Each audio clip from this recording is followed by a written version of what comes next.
First of all, it all starts with your profile. I think one of the things you want to consider your LinkedIn profile to be is your shop window. We use the retail analogy quite a lot, because if you turn up at a shop and the window is not full of anything particularly appealing, you're not really going to go into the shop, are you? So one of the first things to look at is getting that profile really appealing. Get a really good-looking picture that represents who you are, your values and everything. You can do that in a photograph. Have a really good-looking photograph. For a professional headline, get your profile set up really well, and your summary needs to be saying who you are, what you do, who you do it for, and how well you do it, in probably about the first short paragraph. Put your interests on there, things like that. For those of you who aren't aware, the interest section where you can put hockey, swimming, stalking, whatever else you might put on there.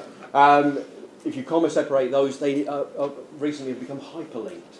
And one of the most amazing things is when you click on that interest, you suddenly get a whole list of other people in your network that share the same interest as you. So just a little bit really on profile. Get it absolutely right. It's your shop window. When someone lands on there, don't be like the solicitor or the legal firm that we met recently. You say, could you just have a quick look at mine, Steve, before we work together and give me some feedback?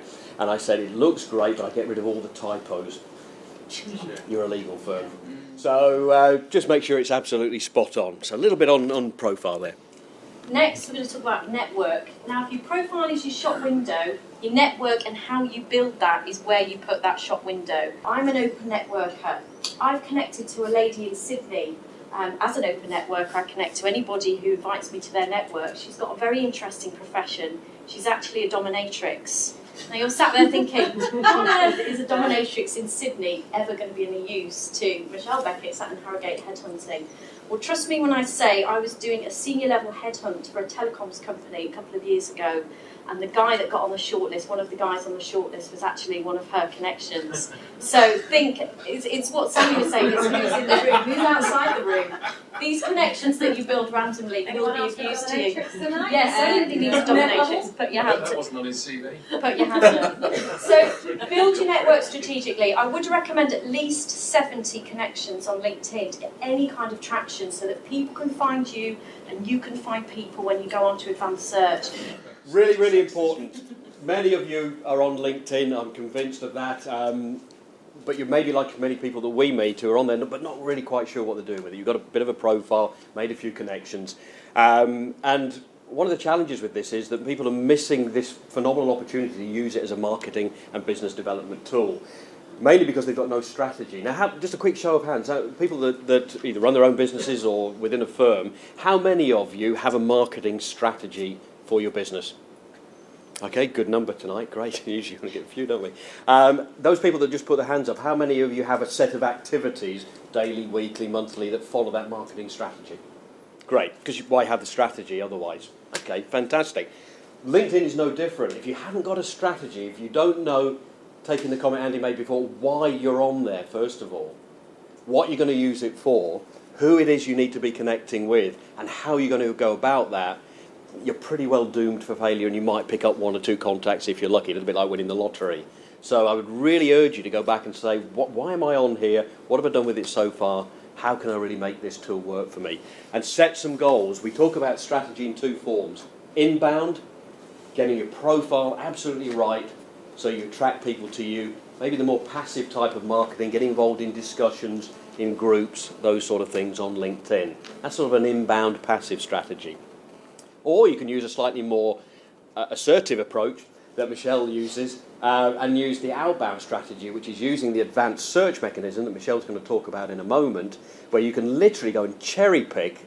And this is the amazing thing with LinkedIn. If you're looking for a key person in a company, the title, the position, within a geographic region, you just go into advanced search, and if your network is large enough, you will find the very person you want to do business with and be able to connect with them directly, avoiding gatekeepers or any of the other routes you would normally go to find them. Basically, go on to advanced search, and any keyword that you can put in, you can pick whoever you want out of your network.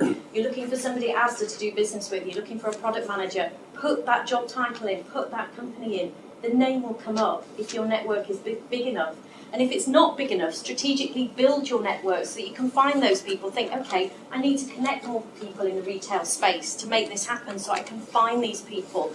But I do urge you, go and have a play. You can find literally anybody you want to. And now that I've got 18 million in my network, my third degree network, I plug in anybody and I can find them. And then all I have to do is think, what is the best way that I can do business with this person and build a relationship? Is it by joining a group and then posting articles and they'll see me? Or is it by going up to them literally on LinkedIn and shaking their hand? Would you mind connecting? And then you've built that relationship. And if they look at your recommendations that you've got on your profile and see that your profile's good, they'll get to know, like and trust you. So it's like real life networking. One of the great ways of doing that is actually to use LinkedIn's groups that are on there. For any of you that are familiar with that, it's a function that essentially allows you to create a group, a little bit like a group we've got here, Unique Synergy. You can create an online group and invite people to it. And if you do so, and you wanted to set up your own group for your business right now, what would you share? What sort of information would you share? What sort of events would you promote through that group? What sort of topics would you discuss that would be really relevant to people that were members of that group? If you do all those things really well, then you're going to have a very strong following of people. At the moment, I think we've got around about 270 people in our Linked2Success group. We share tips of the week on LinkedIn. We promote our events there. We just put a poll on there today to get a feeling from people about what are some of the challenges in dealing with LinkedIn. Okay, suddenly it becomes a resource and a research tool. I just thought it was about sales and business connections. Oh, no. It's much more than that. It's much wider. So, fantastic forums. So, groups, really, really interesting. You can share articles and news, but it definitely raises your visibility as well. So, they're just a few of the key elements in the short time that we have. And really, to sum it all up, yeah, don't just use it in a one-dimensional way. Don't just think, I've got to build my profile, people will come to me. Go out and cherry-pick your clients. Use the free PR and marketing tools that are on there. Use it as a sales database. So don't use it in a one-dimensional way, and it can't fail to work for you. So thank you very much, everybody. Absolutely.